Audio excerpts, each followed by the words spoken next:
everyone, welcome to my YouTube channel Education Point Coaching Classes. So here we are with worksheet 16, subject science and class 9. So we are going to discuss today element. So what is this element? Till now we have learned that the substance like suspension, colloids and solution are impure solutions. ठीक है, substance sorry. Do pure substance really exist? इसका मतलब ये सारे impure है तो क्या pure substance exist करते हैं? Yes. Gyan may have a substance around us in a fact present in their pure form. They are two types. Elements and compounds. दो टाइप्स के होते हैं जो प्योर फॉर्म में होते हैं. एलिमेंट्स जो हमारे एटमॉस्फेयर में है, जैसे गोल्ड, सिल्वर, आयरन, एल्युमिनियम का ऑक्सीजन, वो जैसे है वैसे ही मिलता है हमें, तो वो प्योर फॉर्म. कुछ कंपाउंड्स में जैसे कि ग्लूकोज और वाटर, वो हमें नेचुरल प्योर फॉर्म में ही मिलता है. तो element are basically form of a matter which can not be divided. और एलिमेंट को आप दोबारा किसी भी केमिकल रिएक्शन से एलिमेंट को आप you can not divide further into a simpler form. And second is that any chemical reaction generally these are classified into metal, non-metal and metalloids. ये जो एलिमेंट्स होते हैं इनको आप फर्दर किसी केमिकल रिएक्शन से नहीं कर सकते इनका, और इनको क्लासीफाई किया गया है किसमें? तीन चीज़ों में, मेटल, नॉन मेटल और मेटलॉइड्स. तो metal, non metal and metalloids. ठीक है, तो हम इनके बारे में पढ़ेंगे. ये प्योर सब्सटेंस में आते हैं. तो मेटल्स क्या होता है? These there are solids and these are solids and lustrous. मतलब ये सॉलिड होते हैं, बहुत ही ठोस होते हैं. लस्ट्रस मतलब उनमें अपना एक शाइन होता है. जैसे कि अगर मैं आपको गोल्ड, सिल्वर और कॉपर की चीज़ जो आपके सामने रख दूँ तो आप इमीडिएटली देखकर पहचान जाओगे उसके कलर, उसके शाइन से. तो और ये बहुत सॉलिड होते हैं. तो मेटल की पहली प्रॉपर्टी लस्ट्रस होते हैं, मीन शाइनी होते हैं, उनका अपना एक शाइन होता है.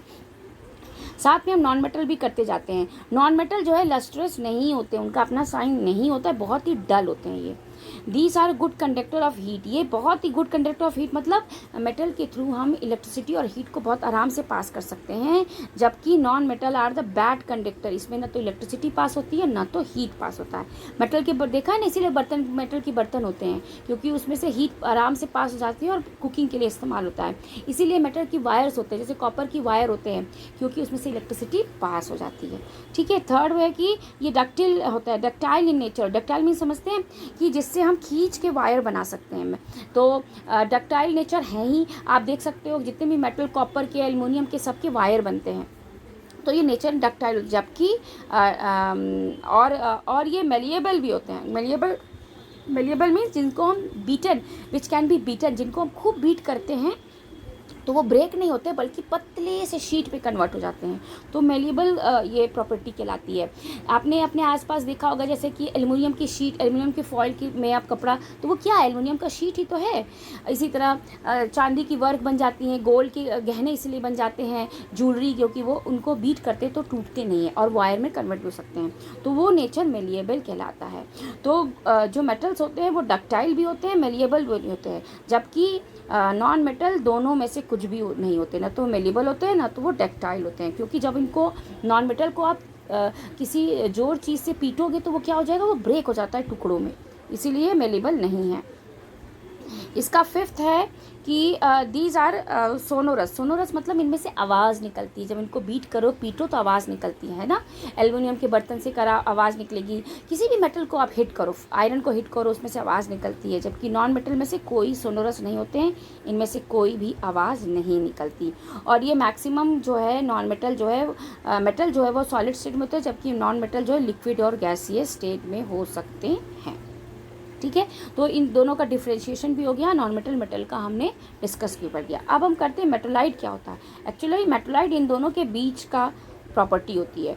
The element which have the intermediate property. इन दोनों के बीच की प्रॉपर्टी होती है. दे आर मेटल की भी प्रॉपर्टी होती है, नॉन मेटल की प्रॉपर्टी, उन्हें मेटलाइड कहते हैं. कुछ एग्जाम्पल्स हैं जैसे बोरॉन, सिलिकॉन और जर्मेनियम. इन तीनों एग्जाम्पल को याद रखना.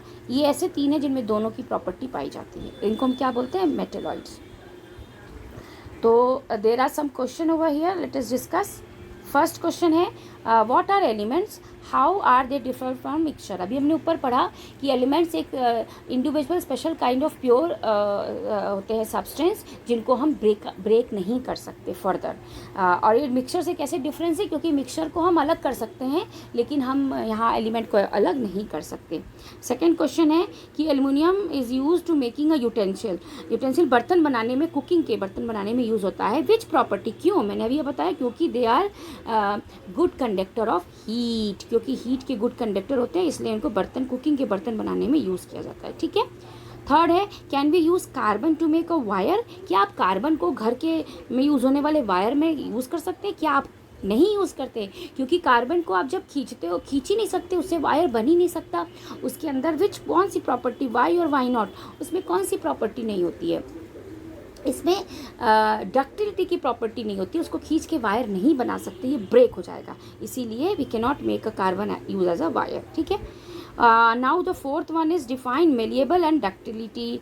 मेलिएबल और डक्टिलिटी को डिफाइन कीजिए। अभी आप ये ऊपर देखा था, ये दोनों ही यहाँ पे मेंशन है, यहाँ से आप ले सकते हैं कि अगर हम किसी को, what is ductility, ductility are in nature which can be drawn into a wire, and malleable are in nature which can be beaten and into a sheet and formed into a sheet. So these are the property characteristics of malleability and ductility. So this was all about of today's worksheet. I hope you people have understood. Keep watching and keep sharing. Thank you.